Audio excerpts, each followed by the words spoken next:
The purpose of today's discussion is looking at the issue of young people in gambling, but the lessons that you can draw from just general family support services and family services approaches, i.e. early intervention, providing services that people need and want, I think are equally applicable across my whole portfolio.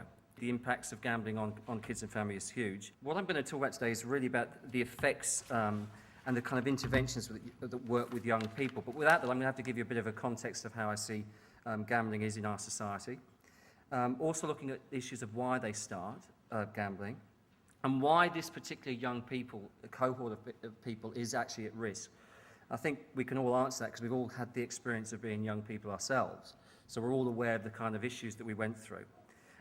Also talking about the prevalence of the gambling within this age group and also to get a knowledge of their gambling activity. I was amazed that there was this massive, everybody of all social standings and all orders were really interested in going off to their pokie weekends, and I just couldn't for the life of me understand what that was about.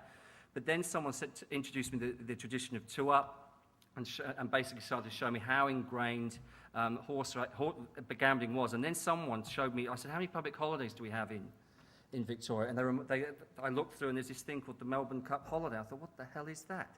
And it was, obviously you all know what that is in terms of the horse race.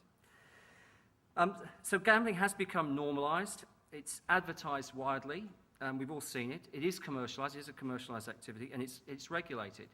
And I want to make the clear view today that gambling provides entertainment for lots of us, but for some of us it comes at quite a high cost. Focusing on young people, why do they do it?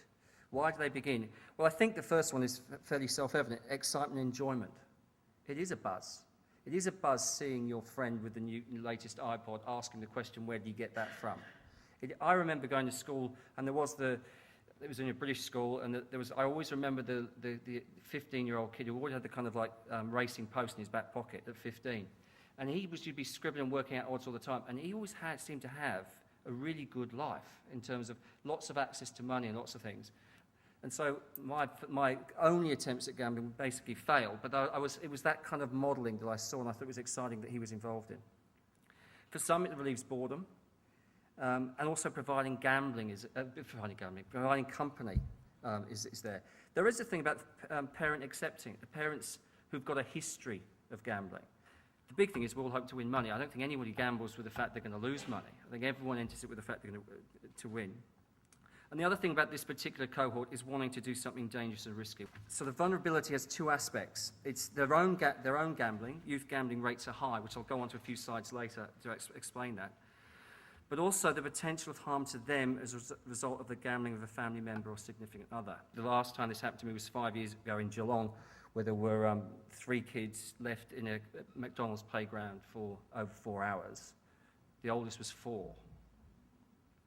And mum and dad had gone across to the pokie venue across the road and was there, what they thought, for 15 minutes, but it was like 4 hours. And the impact on those kids and the impact on everybody within that arrangement was actually significantly high. Fortunately, the parents did do something about it.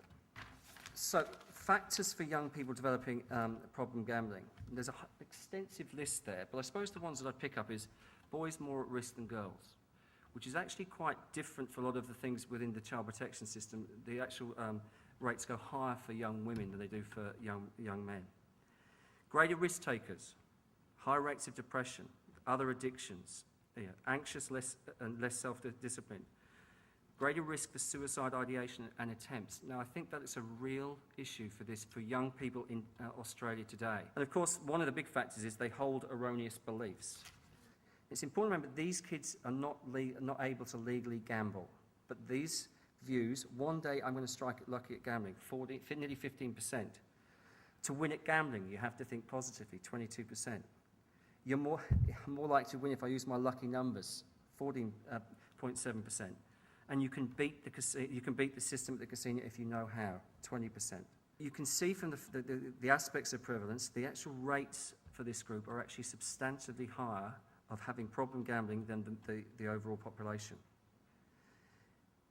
Like the third point, the prevalence of adolescent gambling consistently found to be 2 or 3 times higher than the adult populations. Figures from South Australia research, students aged 15 and 17 show a prevalence of 3.5%.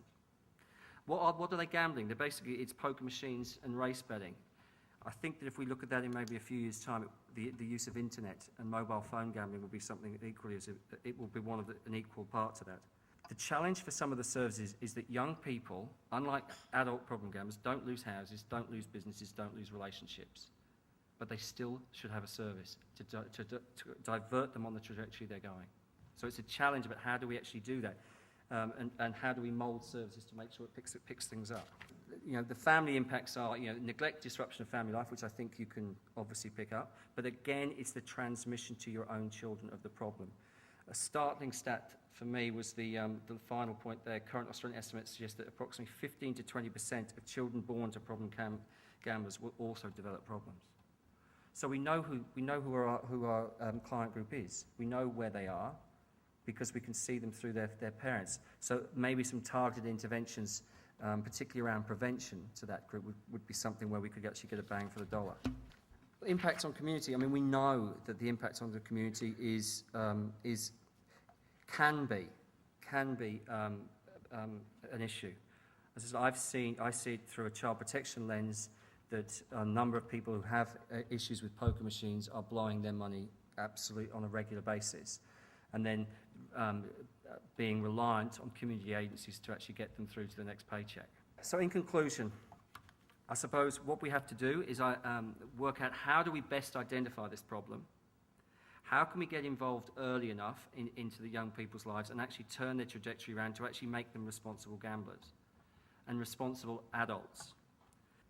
But thank you for your time today, and as I said, the presentation will be available with the rest of the minutes.